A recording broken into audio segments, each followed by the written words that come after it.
Now the Three Martini Lunch with Greg Corombos and Jim Geraghty. And welcome, everyone, to the Tuesday edition of the Three Martini Lunch, along with Jim Geraghty of National Review. I'm Greg Corombos of Radio America.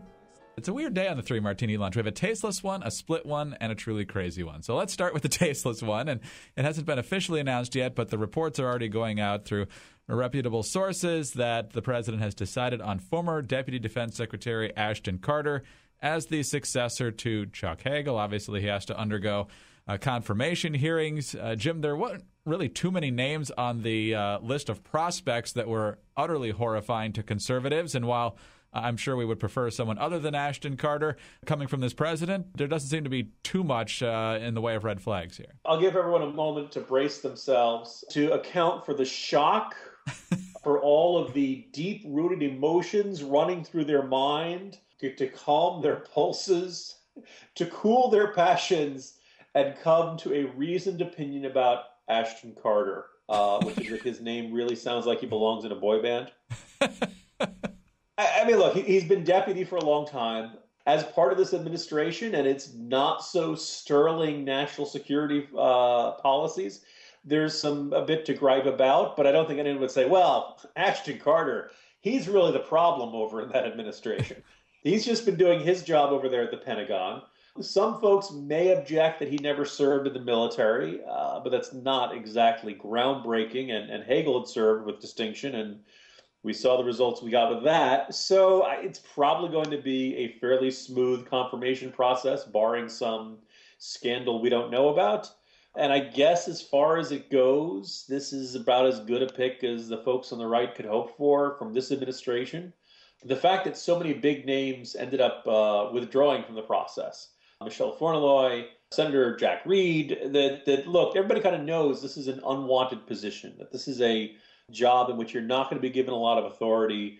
The White House is going to micromanage you, and you have to make policies that are fundamentally unworkable appear to work.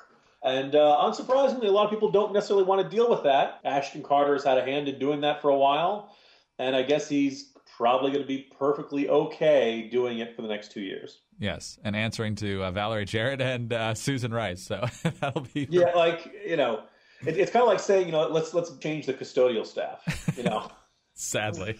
They're not really the problem. The problem's a little bit higher. So. All right. Well, on to the split martini now. And the Republicans, especially on the House side, held a closed-door conference earlier this morning. And just yesterday, Jim, you and I were talking about how Republicans are kind of between a rock and a hard place. If they do go after the funding for Obama's executive orders on immigration, if there's a shutdown, they'll be blamed for it. The White House promised a veto. If they don't do something, they're going to be accused of, not doing anything. And, there appears to be this sort of approach now coming from House Republicans. Apparently, they're not going to have much of a showdown whatsoever over funding once the current continuing resolution ends on December 11th. However, Politico reports the two-part plan will allow some lawmakers to express displeasure. This is a plan offered by Ted Yoho of Florida and Tom Price of Georgia. It would keep most of the government open until the end of the fiscal year, so not just until the new Republican majority takes over, but there will be time on the House floor here in the lame duck session for conservatives and all Republicans and maybe even some Democrats to vent about not only what the president did, but the manner in which he did it. That's obviously not going to please many conservatives. I got to say, this doesn't strike me as the worst possible option. Cue the, angry pitchforks and torches. In that, I feel like we've seen this movie before, and the approach of the White House is usually to force the conflict, get the government to shut down, get people to be angry at Republicans because of the shutdown. They win the media fight, and and eventually Republicans end up surrendering, having also taken the hit for it. Why not pass a bill that would fund most of the government and a short-term funding bill for the immigration enforcement agencies? That way we can have the fight on the immigration issue in a few months on terms that are advantageous to us, or at least better for us than the ones right now.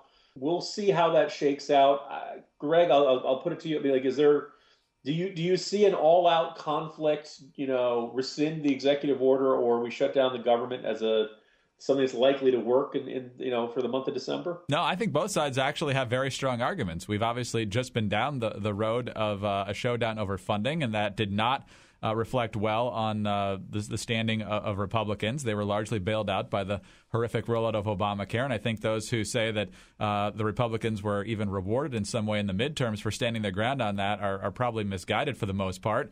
At the same time, though, fierce retribution for the president going it alone here, possibly unconstitutionally, doesn't seem to be happening. I'm not sure what a good option is, and I realize it's a very difficult situation, but I'm not sure the equivalent of a strongly worded letter gives the president much incentive not to do this again on this issue or another one. So it's a very difficult approach, and I'm not sure what the right answer is, but I don't know that much has changed as a result of this strategy.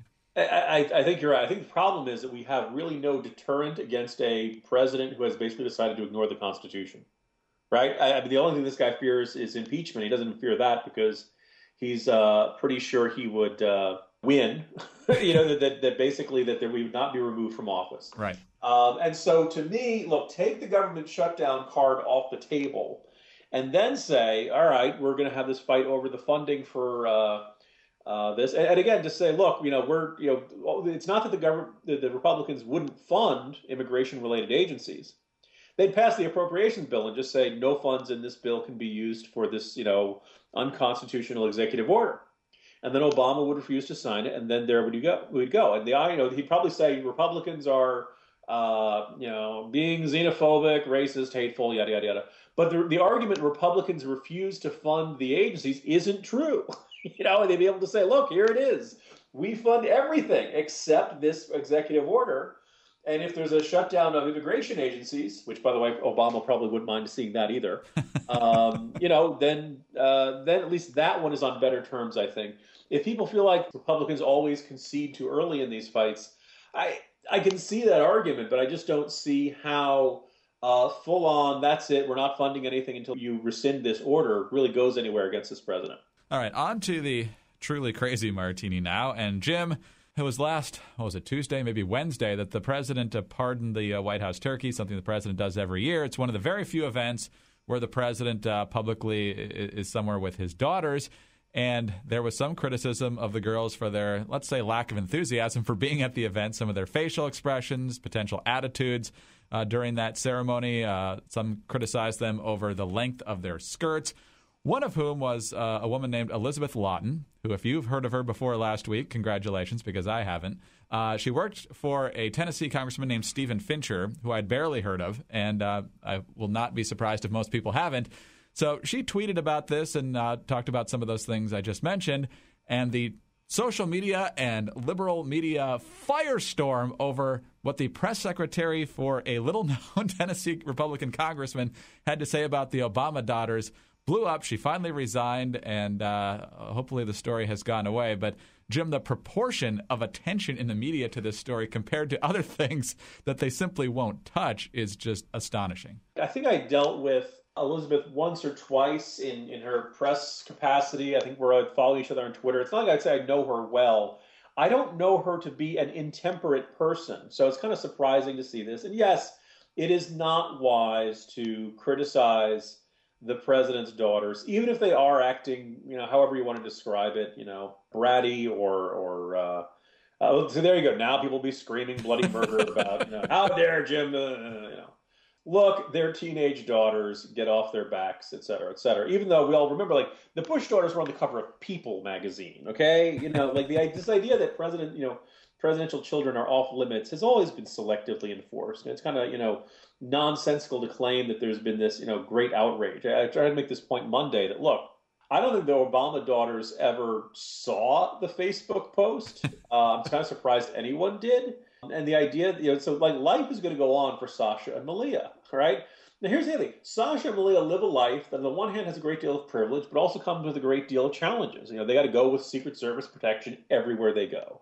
I'm sure they live a life that involves some challenges of knowing that their dad has to go and travel in an armored limousine, can only fly in Air Force One, and is going to be living with Secret Service protection for the rest of his life because of everybody from your average nut job to Al-Qaeda. And that's, I imagine that's got to be a much more difficult thing to live with in their lives than a mean Facebook post, And so as a result of that, if it's not a big issue to Sasha and Malia, why is this volcanic reaction from other folks?